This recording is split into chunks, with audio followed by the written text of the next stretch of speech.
So thanks for coming to this breakout. Really, I'm here just to let David talk. And I think, David, one thing I would love for us to talk around today is about the relationship between the art and the people. Because, you know, art for art's sake, I guess, is a great thing, but you kind of want it to be appreciated. And so as you're flowing out with people, meeting people, I want to get down a little bit to how that impacts your art. But let's start back at the beginning when we met. Can you tell everybody about that? I can absolutely tell. This is amazing. For me, it's an amazing story because, first of all, I don't know if you remember when we met. We met I at don't. Taco Bell. That's why I ask you. Okay, you don't even know this No. story. We met at a Taco Bell. At Taco Bell? Yep. I don't Texarkana, even go Texas. to Taco Bell. You went that night. I promise you that. Yeah. In Waco? Nope. Texarkana. In Texarkana at the Taco Bell. Man, it was an amazing night for me. And then there's probably the second time I was like in like a casual setting with you. We'd been at a bookstore in Waco, and like I thought we had a thing because we had Taco Bell. You know, I thought we knew each other, and so like I'm like giving you those eyes like, hey, it's me, your friend from Taco Bell, and like you kind of like did this. You like looked up, and that was about it. That's all I got. I was like, oh man, he don't remember Taco Bell. Probably won't bring that up for about 22 years. I'll wait for Lift Conference. Tell everybody how. Okay, go ahead. So no. You were like legend because I grew up in church. I thought I was born in church for a long time at the First Baptist Church, Texarkana, Texas. I thought I was born in the nursery. Area there? Yeah, I thought there was a whole birthing wing, east wing. It's a birthing center, and.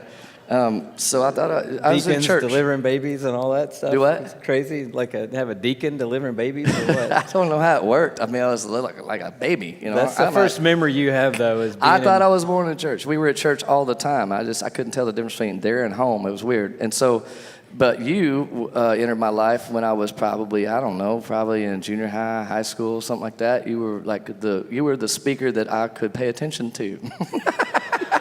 It's like, oh, he's going to be there. He's funny. He's really funny. I like his stories, good stories. So anyway, so you were like this thing in my life for a long time, but not really a person because like we didn't bond at Taco Bell like I thought we did. So you remained aloof and unattainable for relationship until the year was 1995. The first Passion conference. Well, you had a Bible study at Waco, in Waco, at Baylor University.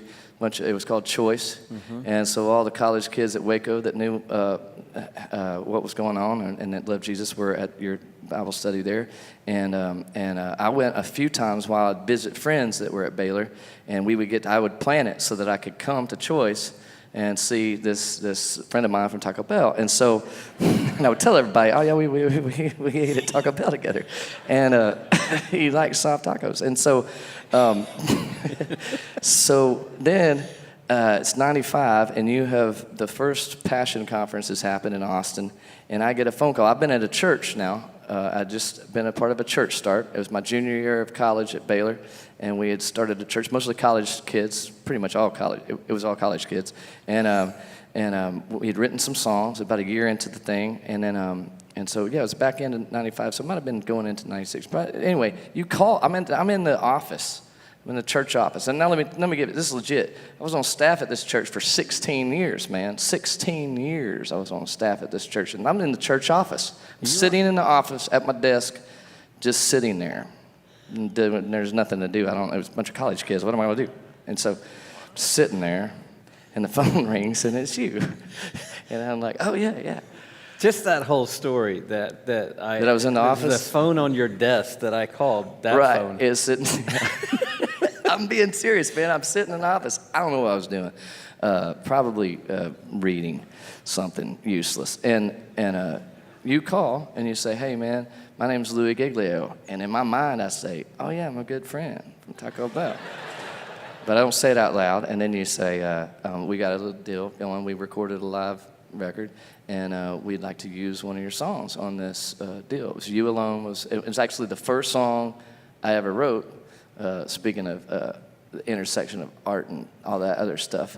I've never felt like an artist. I've always felt like it's very utilitarian the way I think of it. And so it was like I wrote because we needed something, and so that's why that song was. And it was the first song that was what I thought we needed. And there you are, like, hey, could we put this on this record? And I'm like, anything from my best friend from Taco Bell, man.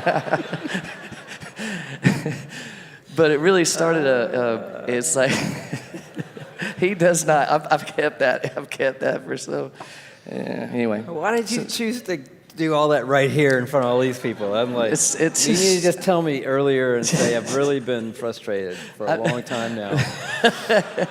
Man, it really wasn't Taco Bell, it was just that look up at the bookstore. It's that, that's the one that hurt. That was the one that was just like, So the song, anybody know the song we're talking about? Yeah. Oh my goodness, that's amazing. Well, look, I can tell you this story real quick. Well, never mind. I don't know where you're going with that, but that would be where we met. And you know what I found out was that we had such a. That you would be able to gather. I mean, the collegiate moment, such a beautiful moment to me. Life can go in any direction, and we just found a similar heartbeat in each other that you could introduce students, and myself, I'm a student at the time, that you can help show that there's something you can leverage what you've been given that's far exceeds what your little breath on planet Earth is. You can leverage your life for the story of the gospel, and to be in a moment where life can go in a lot of different directions. We bonded. I bonded with you over that more than anything else, because you do tell funny stories, but that was what was most attractive to me, and here we are still friends. It's great.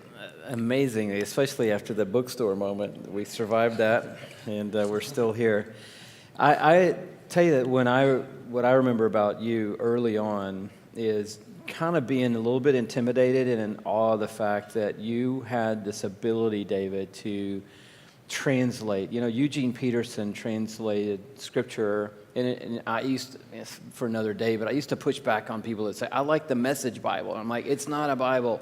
It's a guy's, interpretation of the Bible. Then I met Eugene Peterson, who's a Greek and a Hebrew scholar. He does his devotions in Greek New Testament in the morning. And I was like, I'm going to go ahead and say it's a translation. It's good. Yeah. But you do that for people. You're the Eugene Peterson of worship.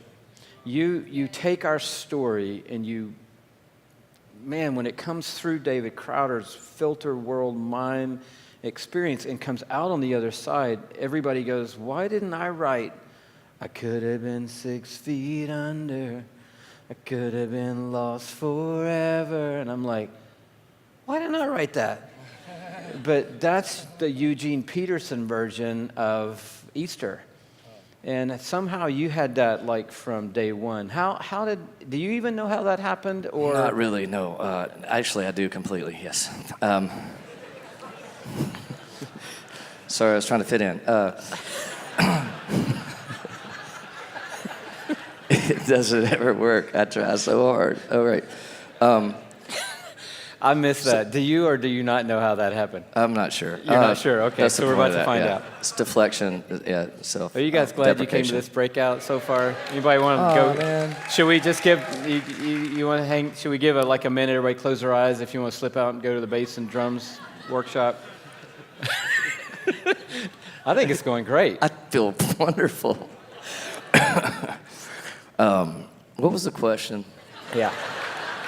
You were saying, now you really so were leading me someplace, even, and I was one of trying the things I loved about UBC was the church, University Baptist Church.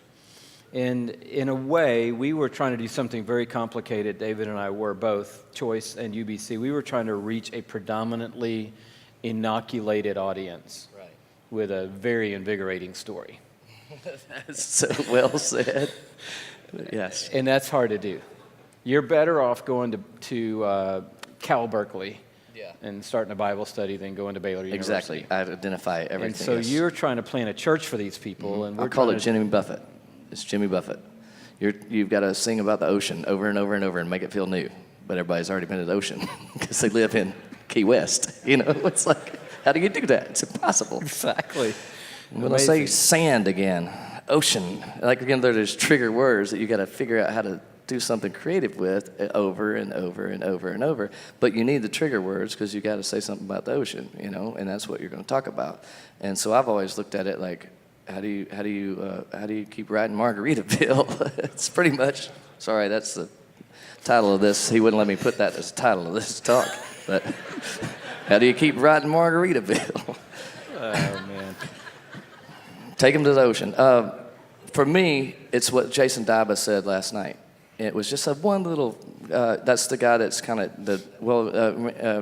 he is a genius. He was referenced as the genius in the. But that was not a euphemism. That he really is a genius. Correct. I agree 100% with that. He's a genius. Yeah, he gets nervous and blushes when you say that, but it's true, and I can't help it. But he said something last night that was pretty on fire. He said this. He said, we have somebody in mind that's in the room, and that shapes what we're doing, and it shapes what we say, that shapes the language, it shapes everything.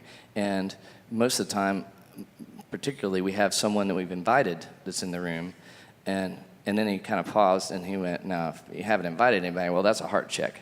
And I went, that's the deal, though. That's the whole thing. Like, what's the point? Like, you're exactly right. We're talking to people who've been inoculated and are used to this whole conversation. Well, that's not who I get wound up about. I get wound up about all the people that don't know anything about the conversation, that they're, like, waiting for somebody to walk up and go, hey, that lack that you feel inside, the thing that you think can be the thing that you're looking for, that particular object or that particular relationship or that thing, this sacred object that you are chasing. I know what it is. It's over here, bro. And so that's when I get really wound up, and I have a particular person in mind all the time. I have that person that I know and I'm living with, that I'm trying to say words for. And for me, it started with that You Alone song. I've told this story quite a bit, so I apologize if you've heard it before, but I'll tell it real short. There's this dude, Keith Norton. I know where he is right now today. But he was in my apartment complex, and we started this church that we had started for the people that were that didn't already have. But there's like a church on every corner in Waco, Texas. Like, It wasn't like we needed another church in town. It was that we needed a church that David Crowder, could come set a lot of baggage down that I had that had been accumulated, not because of the person of Jesus, but because of my institutional experience with the church. And so we wanted a place where people like me could set some stuff down and then rediscover the story of God in light of who Jesus was. And so Keith had a very similar background as I did. He wasn't going to any church at the time. And we shared music is what we shared. That's what the foundation of our relationship. He was from Charlottesville, Virginia, and at the time I was in school, Dave Matthews Band was the deal, and they were from Charlottesville, Virginia, and so he would bring back from home all these like little mixtape things, that he'd gotten from like a New Year's Eve party or something like this, and so I was kind of picking up guitar at the time, and so I'm just trying to rip off Dave Matthews is what I was doing, and so but we talked about it, shared music, and that was our deal, and so there's this one particular afternoon in an apartment complex, and I had been to the Christian bookstore that you didn't acknowledge me in, and I had used I'm just trying to be dramatic, and so I'd spent all of the church music budget on probably like 3 CDs. It's college kids, we didn't have any money. So anyway, I'm trying to find songs to use in our Sunday morning gatherings, and I've got the doors open, and the music's playing on the stereo, and it's very cinematic in my head. Lights come, sunlight's coming through the door.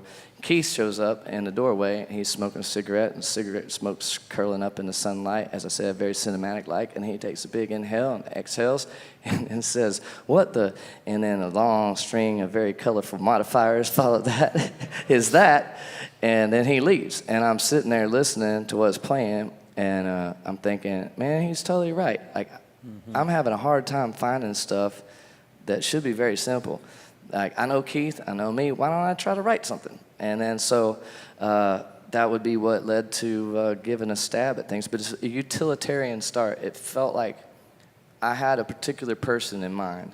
I had my good friend Keith Norton, who lived right around the corner in my apartment complex, that I knew had a similar story to me, that maybe I could say something that he could resonate with, and that he would find common and authentic to his experience of who he knew Jesus to be already, but had maybe lost sight of. But also that the sounds and the approach to the music would be resonant for him as well as a human. Yeah. Man, I think that that you and I really do believe you I don't want to be superfluous, but kind of like reinvented worship in a way. That's pretty superfluous. So, but hey, you're very kind for saying so. And that's not to say I like all the lanes. So I like hymns. I like classic worship music. I like Point of Grace sang at a funeral I was at 2 weeks ago. Like there's 5 of them now. It used to be 4, and the 5 of them got back together and sang at this funeral. And I thought Jesus was coming, and I thought I like this music. We don't do that anymore. But I was like, this is incredible. I like what we do in here. I liked what Elevation did. That you got in a lane that didn't really exist as far as I knew, and you were able to take Dave Matthews and other elements and sort of merge everything with this creative way of saying things that people stopped and thought, can you even do that? You wrote a song called Intoxicating. I barely remember that. As a T-ball shot. He set that up there like... It's a church crowd. We're doing our best up here, people. But, and it has kind of, it shifted into like sort of a little bit of an Irish, like joked last night about Irish pub. It really was Irish pub. And you're like, wait a minute, all these worlds are colliding, but how cool to take the scripture which says, don't be drunk with wine, but be filled with the Spirit. And then you turn that into a song that nobody really had thought about. Talk just for a second, David, about the parameters of that. Like how can you let that live in something without destroying the something, but yet giving value for the thing? You know what I'm trying to say? Like sort of the new wine and the old skin idea. Well, I think part of, I don't know, probably you have a great friend with you in that, like Louis Giglio. For one, that's truthful. I think I was terrified I'm still terrified. This thing right here, y'all know how this is. It's terrifying, to be putting words in the mouths of God's people it's a lot to carry. You trust the Holy Spirit to, get over our inadequacies and our depravities. That we get it wrong sometimes, and somehow He navigates through that. But at the same time, it's something to be considered. I feel like, the Levites, that's the only tribe that didn't get to own the land when they got to the Promised Land. This whole journey that you read of, exile to promise is the people that were the mouthpiece of God to the people. They didn't get, it wasn't theirs. This is not mine, So that creates this sense of there's not entitlement to this. It's just terror.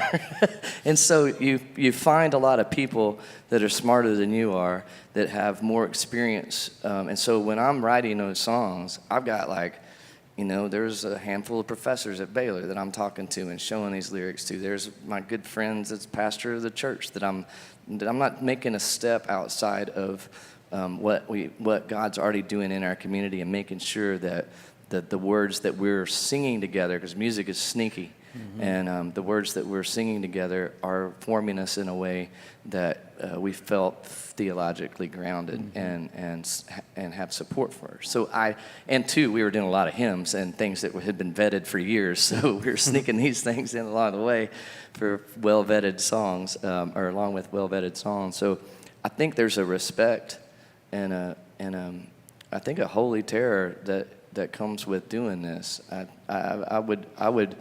I'd be nervous if I didn't feel that all the time. I would feel nervous if I just felt flippant about that. So I felt I was very aware, but I also knew that probably wasn't going to be, sitting up on the CCLI chart next to Chris Tomlin's, Forever song.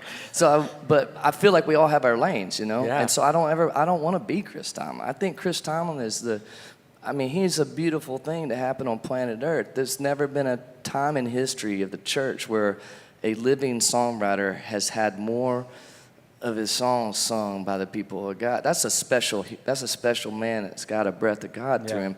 But I don't want to be that. I'm uniquely formed, and I'm thinking about Keith Northern. I'm not thinking about Chris Tomlin. Mm-hmm. I'm thinking about the people that I care about and the people that God's put in my proximity to give voice and enunciation to his redemption on behalf of. And that keeps it really simple to me, is relationship. And I get more wound up when I hear Jason Diva talk about there's somebody in the room that we're thinking about. Mm-hmm. That's when I get wound up. You know, the church singing, the church is going to last. We just talked about it. Church is going to last forever. I just want my friends in the church with me forever. I want them and that's because in the story of God. At the heart of it all, we should give some applause to that. That's because, and it took Shelley putting these words on this for me to go, yes, that's true. So describe David Crowder in a word. I'm not asking you to do that. But if you ask me to do it now, it's easy for me. It used to be complicated because you were all these, moving pieces and a little enigmatic. And, I just was like, I don't know how I can do that. Now it's easy. Evangelist. Mm-hmm. That's exactly right. Shelley did that to me too. I was like, oh, man. She said, Crowder's an evangelist. Right. I love it. I was like, yes.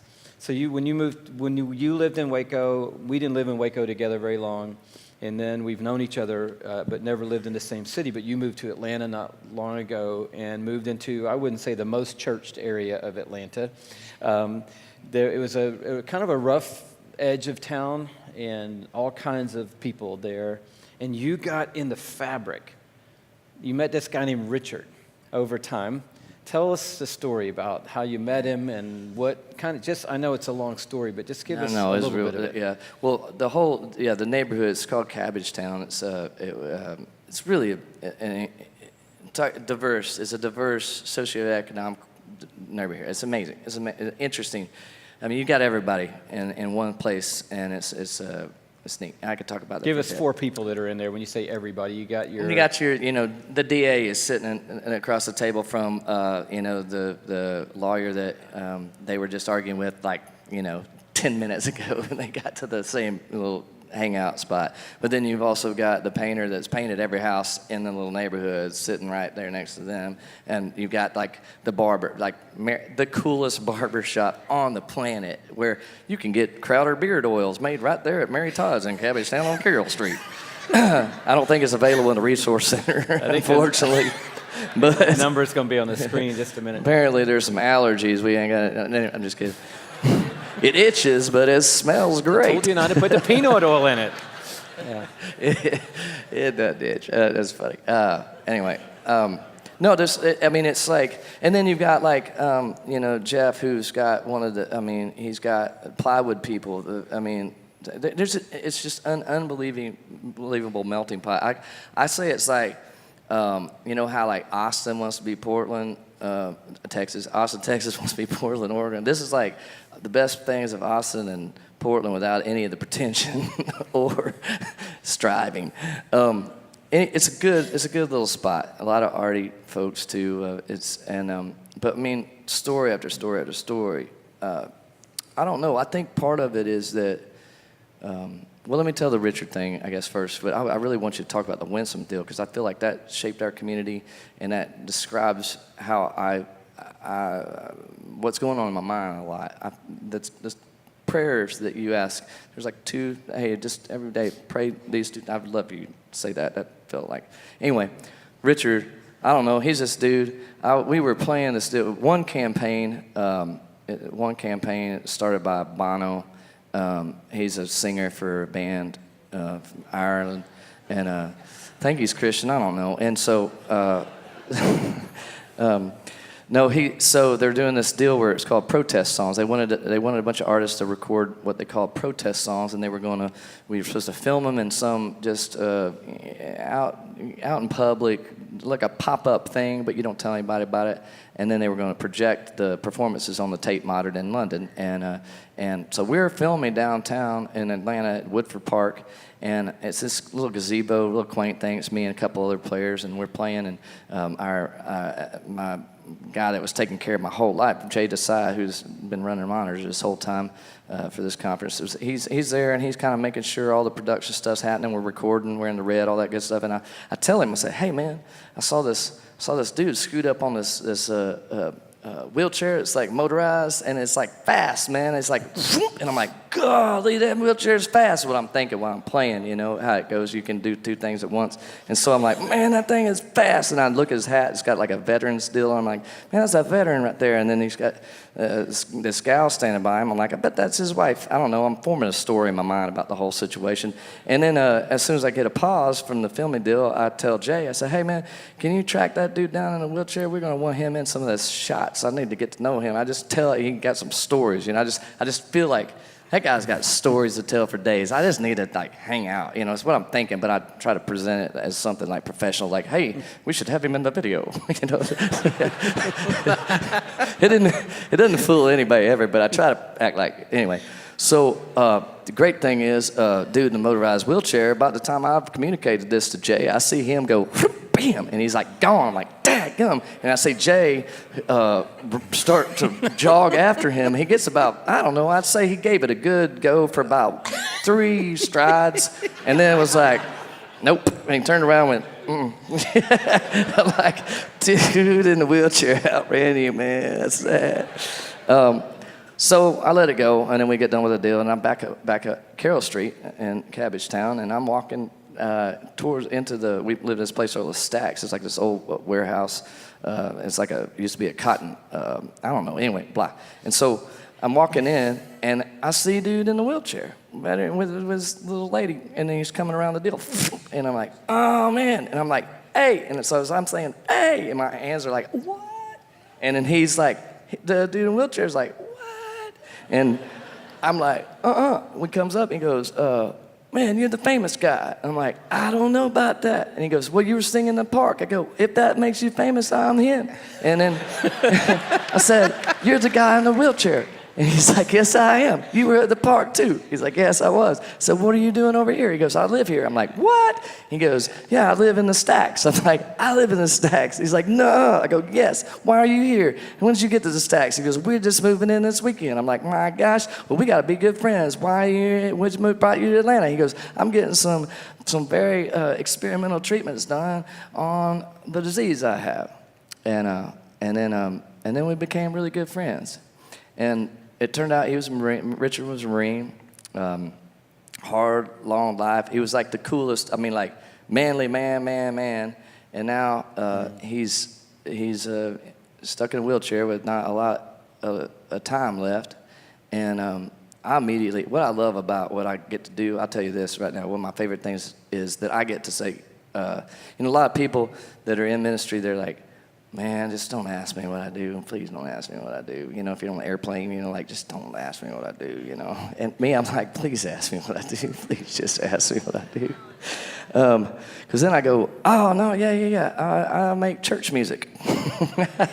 Because it's so, like, well, then you get to talk about a lot of things that I would like to talk about. And so I immediately have told Richard what I do is I make church music. I sing to Jesus. And he is immediately expressive and verbal in the fact that, well, that's just fine for you, but I got nothing to do with that dude, I promise you this. And I've seen it all, done it all, blah, blah, blah, blah. And so but my heart was like, man, Richard he had me. I'm like, I'm with you, bro. I'm with you. Mm-hmm. And it was amazing. He was estranged from his family, his daughter, who just having a baby up in Colorado. They hadn't talked in a long while. And that was his wife. Sweetest gal ever, Alaska. But I just got to be in their life and watch God do some stuff that's what God does, It's just amazing. Same with the barber, Stephen. I remember the first time Mary Todd Stephen comes to town. He's from overseas. He's a fine Scottish gentleman. And he's telling me, I'm going to start a hair salon for men. I'm like, well, that sounds like a terrible idea, bro. Don't call it salon. He's like, when's the last time you brushed? It's like, well, open it up. I'll come by. But I remember him, one of the second conversation we had was, went right there. And he's telling me,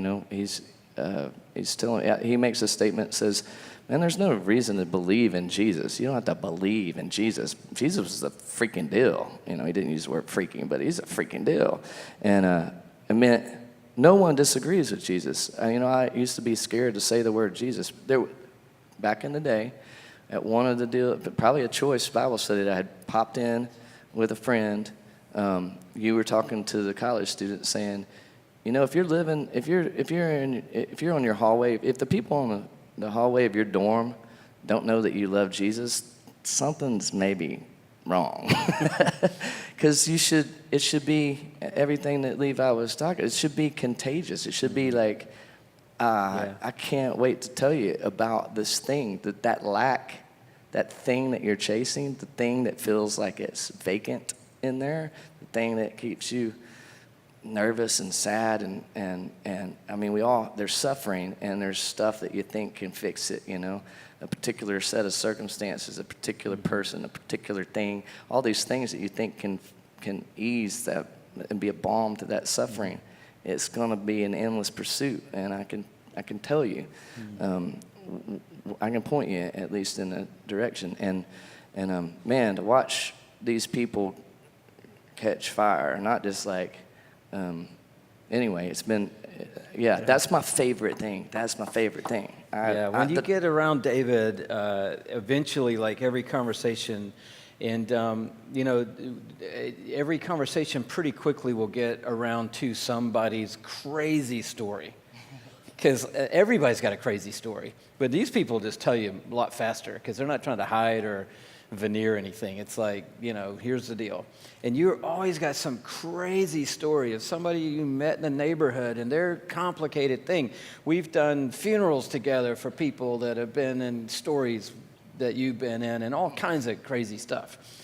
But I see you light up in that. And I see more powerfully the connection between, are you guys seeing where we're going with this?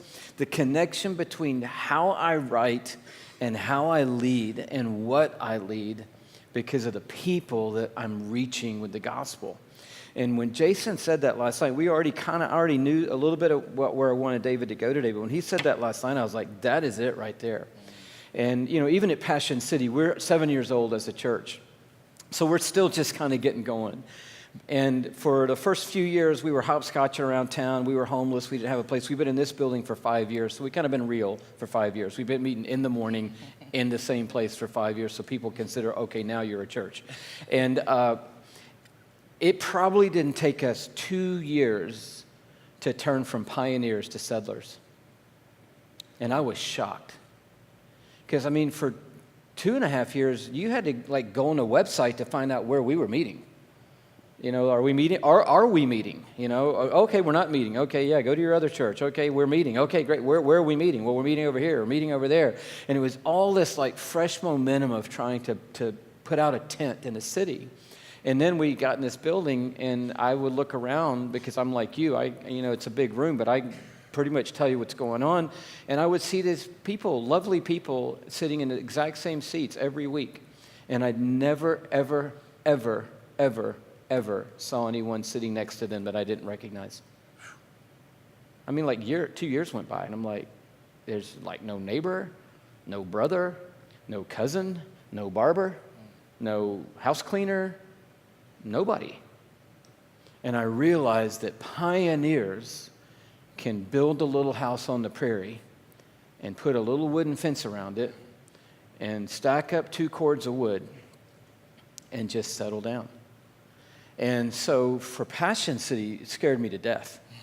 It did for me personally, and it did for me corporately for us. And Shelley and I are out inviting people to church all the time. And, I was asking a friend of mine who's a good inviter, Carl Lenz at Hillsong, New York. This guy's like a walking invitation to the gospel. I said, Carl, how many people you invite to church to get one person to come? He said, I bet for every 100 people I invite, one person comes. And I typically have about 8 people there gathering on a Sunday. That's a lot of And I was like, man, that's just a walking, hey, you have a church? You should come to church. Hey, you should come to church. Hey, come to church. Hey, what's up? What are you doing Sunday? Come to church. Those are the invitations. It's not like, do you believe in God? What's your worldview? What's your framework on theology? Blah, blah, blah, blah, blah. It's just like, hey, man, you go to church Sunday? You should come to my church Sunday. So what we did was we put that wall out that you see in the oval, the Jesus' Life wall. It was originally called the Winsome Wall. And it has 2,000 plus sockets in it. And the day we put it up, obviously, everyone was empty. And we gave every person at Passion City Church a light bulb that fits in that wall. And said, will you start praying for one person to come to know Jesus? And when they come to know Jesus, we'll put the bulb in the wall. Well, there are 1,800 bulbs on that wall right now. That's not all the people that have come to know Jesus at Passion City. But if you go and look closely at the wall after the breakout, you'll see initials and dates on every bulb in there. Because when a high school kid at the Rising or someone at summer camp or somebody in a gathering on a weekend puts their faith in Jesus, if they tell us about it and we get a chance to walk through a conversation with them, they could put a bulb in that wall. And the whole idea of it was, we all have an irrefutable story. And so even Christopher Hitchens can't undo my story. Because it's a real story of the grace of God. And I can't answer every minutia of a factual debate on the chemical reaction involved in evolution, but that's okay with me. Jesus changed my life, and you can't take that away from me, and you can't undermine that by any argument that you can put forward. It's my story, and it's a real story. And I think it's having that confidence allows us to go in with our guard down instead of with our fists up. Because we're not looking for fights, we're just looking for opportunities to love people. And then when the door opens, which it invariably will when you love people, you get to tell your story. And if at the end of it they say, well, I don't believe any of what you just said, you go, that's okay. Still my story. Still changed my life. And then you have the confidence of knowing that they're going to walk away 100% of the time and go, wow, that story was amazing. That dude's story is amazing. I shut him down and cussed him down. But God, I wish I had a story like that. Because it's all just a matter of time. So a few months ago, David, something pretty special happened right over there. Oh, man. Richard. And I wonder if we should just maybe let people see it. We got a little clip of it. Okay. You want to set it up? I think I kind of did. And I think I kind of talk about it in the deal. So I don't think I do need to. Let's just do it. Okay, I'll follow your lead. Let's show it. I have the great privilege of standing with my good friend, and all these friends standing with our good friend Richard. And this is just it's a beautiful thing. Anybody that knows Richard will tell you to know Richard is to know somebody really special. He's a one-of-a-kind dude. In fact, I remember first time I saw him was at a distance. We were in the park downtown Atlanta. I saw this dude cruising around on this fancy little electric wheelchair with this veteran's hat on and his lovely wife, Laska, next to him. And I thought, that dude has got cool for days. I need to know him. He's got stories to tell. And as the good Lord would have it, turned out we were neighbors. Didn't know it. We lived right next door to each other. And I've had a front row seat to watch Richard's life and legacy join with Jesus' life and legacy. And it's been an absolute miracle to be up next to. Richard was born in Utah into a family that was a part of the Church of Latter-day Saints. Went to the Marine Corps, traveled the globe, saw all manner of things, and met all manner of people, and that held a lot of different beliefs and different faiths. And he would tell you that he had a pretty broad understanding of God. And as well, Richard's past is, we will call it colorful. We were trying to decide how do you describe the old Richard, and colorful seems an appropriate and apt term for our gathering here on a Sunday, so we'll leave it at that. But as you can imagine, colorful, it brought a lot of disappointment and pain to the people nearest to Richard. In fact, when I first met Richard, he was estranged from his daughter, Tyler, and his grandson, Ryder, and he would have told you that right there caused the most sorrow and pain in his life. And as well, come to find out, the story gets a little tougher. Richard was diagnosed with ALS, and as you guys probably are familiar with that, with the ice bucket water challenge, all that good stuff that was letting us participate in awareness of ALS. You can assume and imagine the difficulty that brings on one's life and to one's family. And this is special. But God put a lot of people in Richard's life that loved him deeply and that loved Jesus, and this was compelling to Richard. And so, first of this year, Richard asked that I would baptize him as he followed Jesus in a public profession of faith, and that's a miracle. And as we've been up close and watched him, this stature of a manly man, Marine Corps guy, just a man's man, be diminished physically.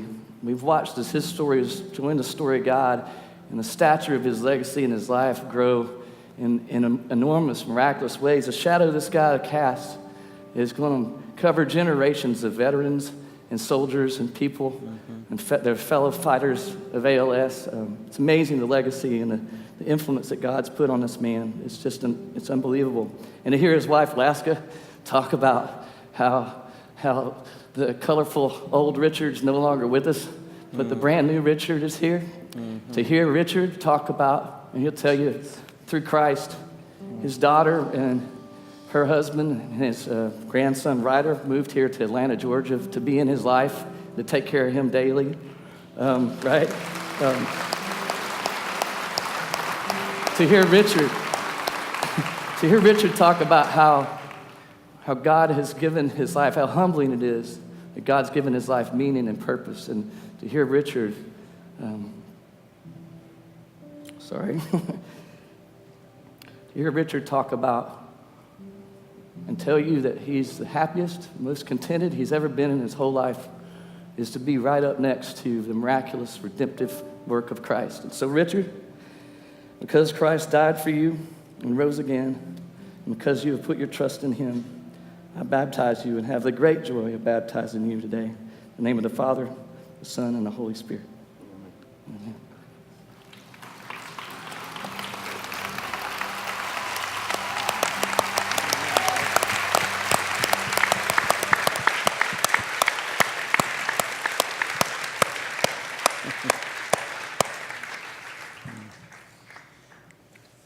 Yeah. Amazing. I think it's if you pray, God,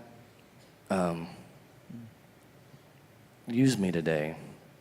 Let me see where you're active and what's up, And then there's not a lot of spaces I walk into when I'm not like expectant that there's something already afoot. Richard's story, that's not me. I've stepped into something I stepped into a story. God's been in pursuit of Richard since he came on planet Earth, and our lives intersected. And so most of the time, that's in the forefront of my head, I think about that, Taryn, this gal, there was this lawyer in the same area. I couldn't stand the dude. The dude was just like obnoxious. I'd be on the phone with my wife, and I'd be like, "Oh gosh, that gum lawyer just walked in, owning the whole deal, and just talking too loud, and just like, oh."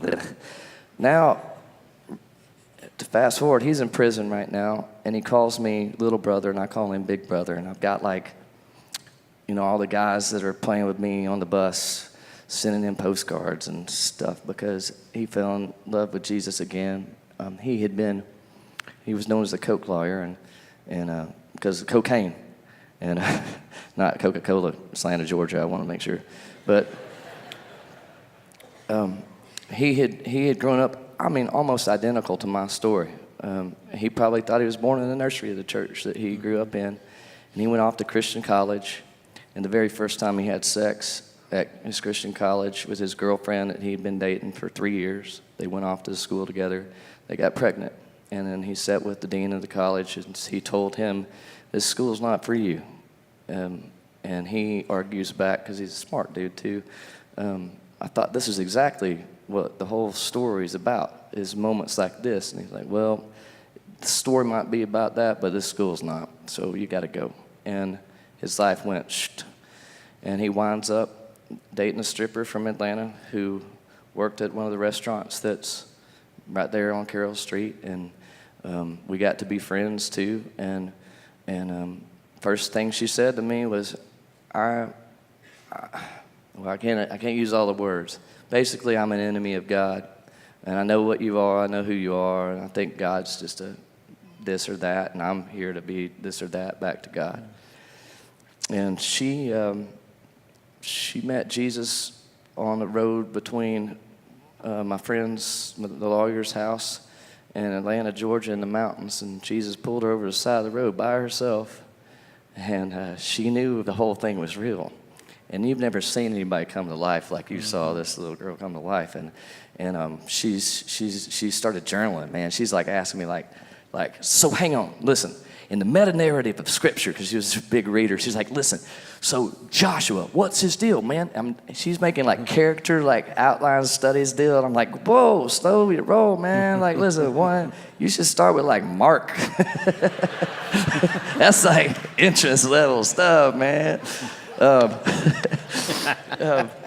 But so she's journaling all this stuff, and then it was Valentine's Day, and they had gotten married. They got married. Now, this guy who's a stripper is marrying this dude who's now going to prison because of what he was doing as a lawyer was not legal, and he's embezzled, and so and you would think that this, like, hey, I'm going to marry the cool lawyer that everybody knows that fits my lifestyle, and stays with him because it's love, and you're going, man, I'm getting taught some stuff here that's pretty much like what I read of in Scripture, these flawed people finding life and breath in Jesus and coming from death to life, and they're like fighting through all the stuff that the world, and this is the same dude that got kicked out of the Christian college for getting his girlfriend that he was trying not to have sex with pregnant. And you're going, man, geez, this story's impossible to write.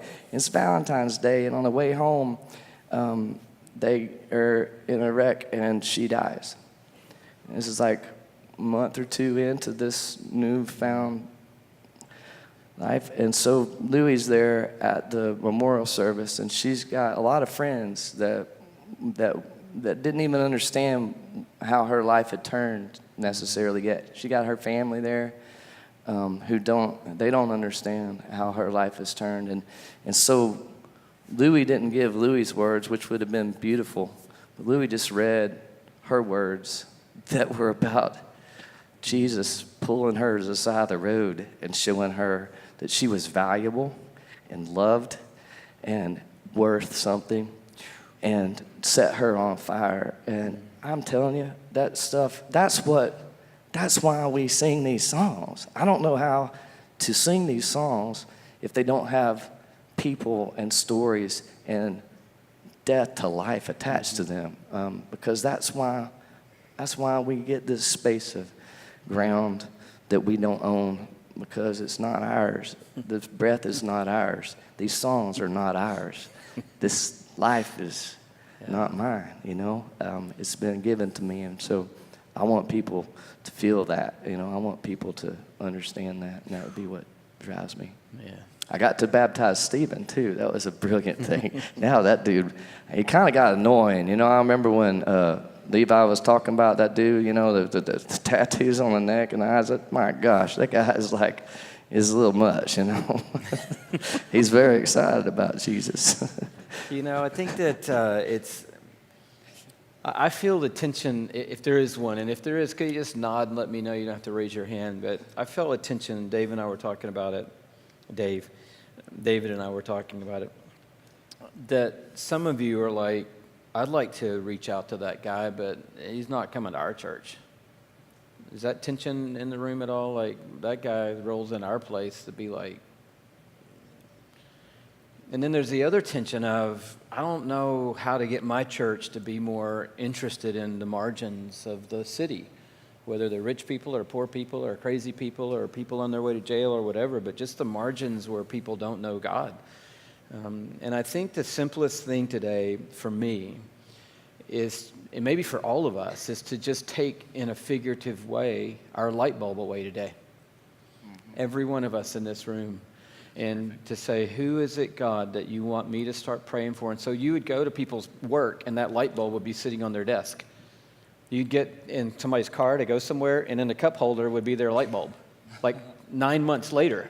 And they're like, oh, yeah, that's my light bulb, still praying for them. Hadn't seen any movement yet, but man, I'm praying every day. That light bulb reminds me, don't stop praying, God is working. And what if maybe we took that on today and we just said to the Holy Spirit, just put a person in my world that you want me to start praying for every day. And I won't try to get over the hurdle right now of, well, what if they do come to faith? Could I even invite them to church? Would that even work? The first hurdle is, am I burdened for somebody and willing to believe God to do the miraculous in their life? And I think when that's missing, worship is always going to be diminished, because worship it's all been about the gospel. We saw that last night. First song, salvation. Last song, salvation. It's all about people coming from death to life. And when you got people coming from death to life, you don't have to say as much, come on, everybody, let's all join together. You got people going, yeah, this is awesome. And I think when you don't have those anymore, it's like, oh, it's the same old crowd gathered today to sing the same songs again today, to hear another talk again today, and the spirit of it all goes away. We did this series, David, called Who is Jesus? And it was kind of a little bit, Ravi Zacharias, Lee Strobel, we're trying to come around all the lanes, but one of the messages we did is he friend or foe? And we talked about how if you're a Pharisee, he's a foe, but if you're a prostitute, he's a friend. And man, it was a very tense deal, because everybody wants you to hurry up and get to the grace is amazing, but at some point you have to change your life and do this and do that. And absolutely, that's true. At some point you are led by the Spirit to put to death the things of the flesh and to walk in obedience to God. But man, the religious people just like, hurry up, hurry up, hurry up, and say that you have to change your life. Let's just don't say Jesus loves you, he accepts you, he'll forgive you, he'll take you as you are and make you into what he wants you to be. But man, it was so tense, because we were talking about the people who thought they knew God most were the ones that he hated the most. He didn't hate them, but they were the foes of Jesus. He had some harsh words for them. And then the people that looked like they had no shot, the prostitute, was the person actually that he was the biggest friend to. And I left that day thinking, oh man, that was work. And I found out 3 days after the Sunday that sitting right there, so the gentleman with the hat, with the cool little hat on right there, yeah, can you hold your hat up, wave it a little bit? So that guy, about one seat behind that guy, in the gathering was a stripper, which we have a lot of because there are a lot of strip clubs in our neighborhood, and people in our church reach out to them. But sitting right there was a stripper and by night and an escort by day. Young girl, if you saw her, you would just think amazing, nice, beautiful, wonderful person. And she put her faith in Jesus sitting right there at the end of that gathering. And I thought, what a God gift, that while we're having the tension of, well, you're talking about he's a foe to people who think they know it all, but he's a friend to people who are. And we're just talking about the people in Scripture. We weren't, this person, that person, the prostitute, whoever. And there's an escort sitting right there who puts her faith in Jesus. And I'm like, now this feels like the gospel that we're reading in the pages of the book. And I bet if we can lean toward a person, are you guys feeling this? Or maybe you're already winning people to Jesus in your city left and right. But if we could lean towards somebody, me and you, then that would change the nature of what we do. And it would change the nature of the environment of the church that we're leading. And I think that we would see an absolute explosion in the tone and the tenor of our worship in our place. And so, David, I just want to say thank you for sharing some of that today. Does David's music make even more sense to you now? Does it make even more sense to you? You're like, no wonder. No wonder. You got a super cool person that you lead to Jesus. You're like, listen to David Crowder. You're going to love this guy. And now you know why, because he's living it out and living it out in flesh. So we didn't do good on the questions. And so, Grant, we're going to do a question. We're going to end with a question, unless David has got room for two. You got any good questions? Yeah, I got one question, overwhelming question. An overwhelming question. Probably 10 people plus have asked the same question, David. Wow, my That'd be gosh. good. I hope I get this right. This will be our only question, so no pressure. All right, I'm going to get it right. People want to know, all right. A lot of people want to know. 10 of them. About the fox on stage right now. About the what? About the fox that's on stage. There's a fox on stage? Could you tell? There is a fox on stage. Oh, I saw him. Oh, man, no, Could you it's tell easy. us the story? I know this story. Your relationship, how you guys met? Yeah. That's Kenny Rogers. I want to ask. The Arctic Fox. I would like to know. Spelled with a D. If it's not cool, you can say it. It's not to be But confused could with you the gambler. When this ends, there's going to be a little break. Could you put Kenny up to the edge? Are people allowed to interact with Kenny, or is he not into that?